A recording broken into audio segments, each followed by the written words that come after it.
There was a terrible story out of Los Angeles recently. A 91-year-old man beaten bloody on the streets as he was taking a walk on the 4th of July. His name is Rodolfo Rodriguez, a permanent resident of the United States, reportedly attacked with a brick, leaving him bloody, as you can see in this footage here. He was taken to the hospital and treated for a broken cheekbone and 2 broken ribs. Eyewitness Misbel Borjas says Rodriguez bumped into a woman walking with a young girl, enraging that woman, who then attacked him, yelling, quote, "Go back to your country." Apparently, the attacker even rounded up others to join in on the beating, falsely telling them Rodriguez had attempted to grab the girl. These additional attackers kicked the man and stomped on his head as he cried out, "Why are you hitting me? Please go away." There's a GoFundMe set up to help Rodriguez cover his medical expenses. As of this recording, over $300,000 has been raised. His injuries are serious, but his medical bills will be covered, and it sounds like he'll be all right. Or at least as all right as you can be if you're 91 and you were beaten in the face with a brick. So who would do such a thing, and why? What would motivate anybody to attack a 91-year-old stranger on racial terms and beat him bloody? In the absence of all the facts, there's only one thing we know for certain. This is somehow, some way, Trump's fault. Right, Cenk? Of course! Well, thank God the Fact Factory over at the Young Turks has us covered. Cenk and Anna ran a segment this week discussing this attack and its apparent perpetrator. Who picks up a brick and beats a 91-year-old man over the head with it while shouting, "Go back to your country"? Well, I'll tell you who does.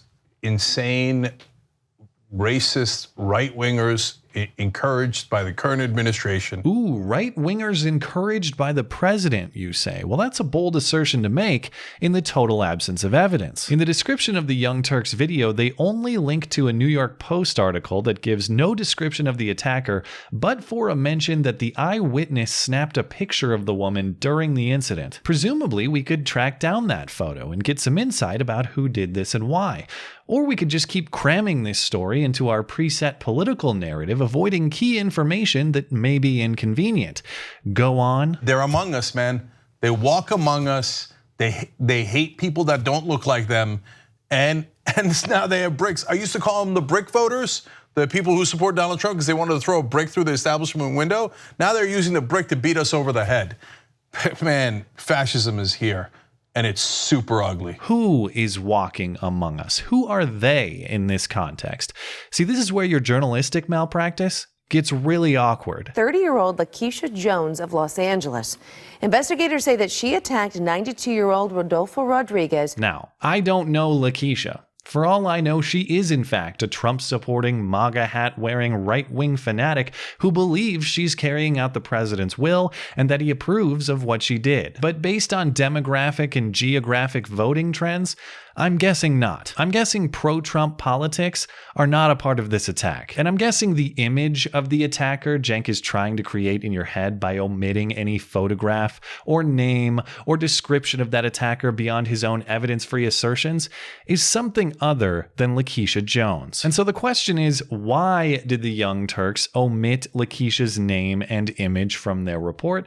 They get 2 choices. Either they are lazy reporters or they're deliberately trying to deceive you. Let's try to be generous. The Young Turks published this video on July 10th, referencing that July 9th New York Post story that did not mention Lakeisha by name or describe her race. Perhaps they just happened to look at only that story and use it as the sole basis for their report. That wouldn't imply malice, but it would imply laziness. And that story does reference a photograph of the attacker, meaning the identity, or at least a description of the attacker, if not the photo itself, was probably out there at the same time. They just didn't bother to find it. Indeed, there was local reporting that had the photo of Lakeisha published at the time of the Young Turks referenced New York Post story. In fact, Lakeisha was arrested on Tuesday, the same day the Young Turks posted their video, meaning at bare minimum, even if they didn't have knowledge of Lakeisha's arrest, there was a description of her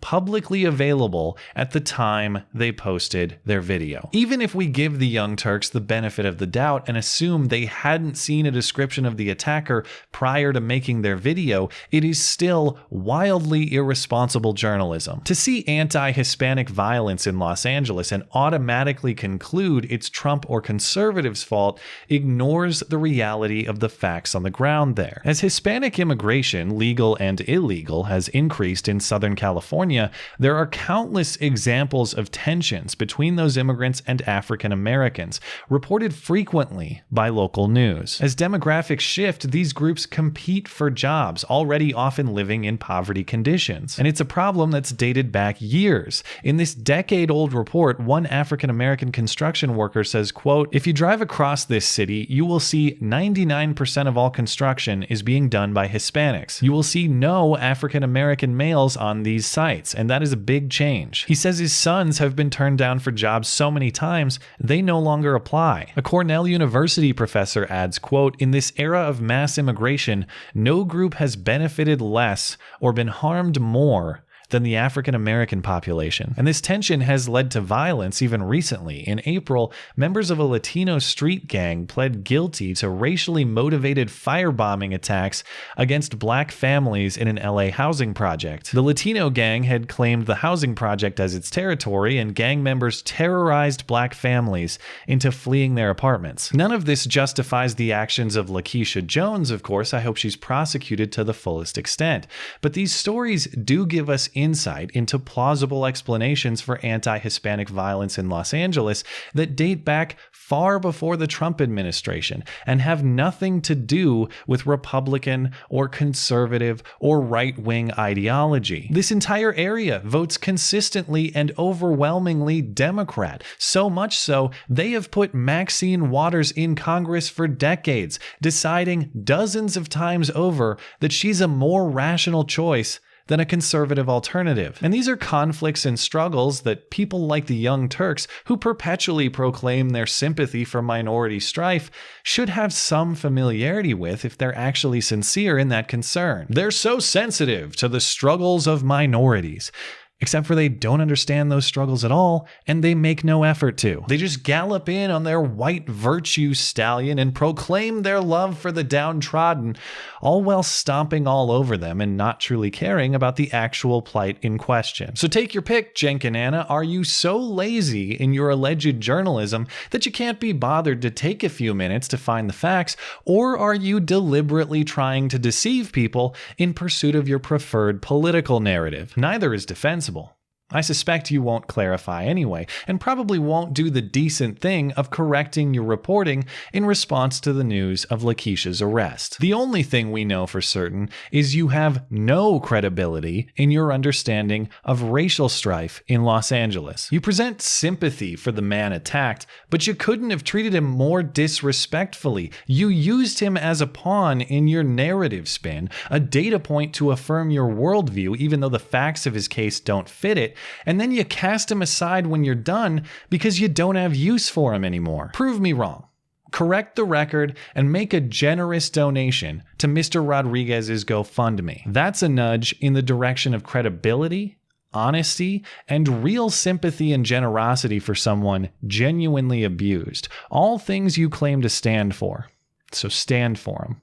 Surprise me. Thanks as always for listening and for supporting this channel. Always appreciate that thoughtful discussion down below, and especially over on Twitter. That is at ML Christiansen. You're always welcome to coming out and chat in my live streams. Those are linked down in the description. Looking forward to it. Goodbye.